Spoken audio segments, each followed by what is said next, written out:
พี่น้องป้าดทีมงานโตเกี่ยวมือสีกุยาบันฟิเลนตอนนี้เข้าเจ้าปังบ่เลิกบ่แล้วเนาะ2 ปีแล้วดิเนี่ยสิ2 ปีกว่าแล้วยังปังยังดังตลอดเลยออกกุมปิดย่ำใดว่าล้านแตกดังโปะล้านแตกดังโปะพี่น้องเอ๋ยบางวันที่15ไปแสดงอยู่ทั้งเรื่องนกท่าพี่น้องพยายามบ้านเก่าพยายามบ้านเก่าทั้งเรื่องนกท่าผลพี่น้องเอ๋ยแล้วกับเขียนโพดอยู่หน้าโรงเรียนบ้านนานแล้วเขียนโพดว่าเต็มวงใหญ่โรงเรียนบ้านด่านอำเภอลงนกทาจังหวัดยโสธรบัตรหน้างาน120บรรจุได้ 5,000 คนพนาบาโอ้ยบัตรมือเล่งมากคนแตกโคเลี้ยงแถวกันหัวดำคุมจิมไปซื้อบัตรป๊าดเรื่องนกท่าแหมเทิงผู้เฒ่าเทิงเด็กน้อยเทิงผู้บ่าวผู้สาวหัวดำคุมจิมตบเต็มหน้าเวทีเขาเจ้าว่าประมาณ 5,000 กว่าคน 6,000 คนพนาบาตุบัตรหน้างาน120 บาทคูณไปเปียงเป็นเท่าไหร่พี่น้องเอ่ยข้าเจ้าว่าคูณได้ประมาณ600,000 กว่าบัดนี้บัตรกุมปิดอีก129 บาท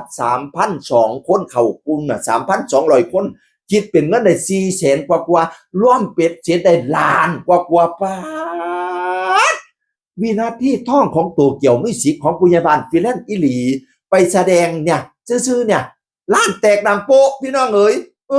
ป๊าดโปวดพวกบักโม่บักแตงแทบไปแสดงอยู่เรื่องนกท่า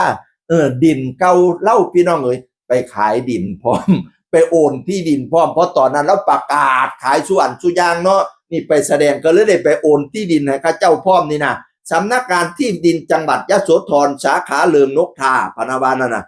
โอ้ยจะเป็นเจ้าปังเจ้าดังเนาะพยาบาลฟินแลนด์พูดนะบัดนี้ก็มาสร้างอาณาจักรยุดขอนแก่นดิอาณาจักรโตเกียวมิวสิกเพิ่นป่ะเบื้องเปียงปันป่าชาติราชวังอีปออีเมก็เอ่ยโพดโพบักโมบักแตงมือบักโตนไม่มีอะไรคาดเคลื่อนนี่คือการจัดสวนบ้านพักส่วนตัวน้ำรักน้ำพักน้ำเลงณอำเภอเมืองจังหวัดขอนแก่นบ้านส่วนตัวพะนะมาขอเป็นราชวังอีปออีเมก็เอ่ยข้าเจ้ามาปังข้าเจ้ามาดังคักแท้ไก่หงย่างเลี้ยงเหลี่ยมเด้อเจริญผู้ใดได้ดีคอยก็ดีใจน้ำเบิดหลับพี่น้องเอ๋ยฮักกันแพ่งกันเนาะอย่าสุดสร้างกันเถอะผู้ใดก็ได้พออยากให้ประเทศไทยฮักกันพี่น้องเอ๋ย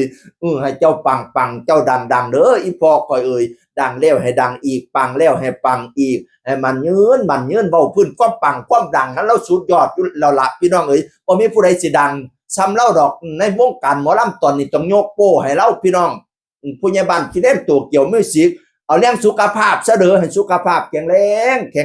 ให้เจ้าแจ้งปันดาวให้เจ้าเขาปันฝ่ายความเจ็บยาสุได้ความไข่ยาสุมีให้เจ้าแข็งปันผ้าให้เจ้ากล้าปันตะวันถึกแดดกะยะไม่เป็นไข่กะยะหมองสุดไปพ้นให้เจ้าพ้นมาไม่สุดไปไม่ให้เจ้าแตกยอดมาไปกะยะฆ่ามากกะยะของยะได้มนคือตองยะได้หมองคือเทายะได้เกาเสียสีให้บ้านนั่งดีสีใสสองพละกำลังปองไพ่ตองยะได้มีสุขที่ล้นกำลังก้นล้นลื่นอายุยืนหอลอยจนชิ้นศาสนาผู้เด้ออีพอกคอยเอ่ยจากคนเก่าเว้าสู่ฟังสวัสดีอย่าเฝ้า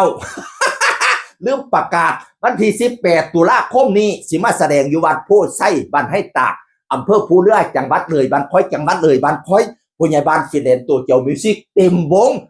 นี่มาเฮ็ดร้านแตกให้เบิ่งเนี่ย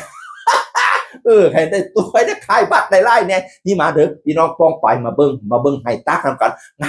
งามดิให้ตักนะถ้าเบิ่งรถผู้ใหญ่บ้านฟินแลนด์ทีมงานเพิ่นต้องถ่ายรูปให้เบิ่งปีไก่นี่ไม่พัสรีมาโอ้ยถ่ายบ้านให้ตักเบิ่งคนเบิ่งกันแท้ครบมันวิวงามอีหลีวิวบ้านให้ตักวิวภูเรือบ้านตุกค้อยน่ะนี่มา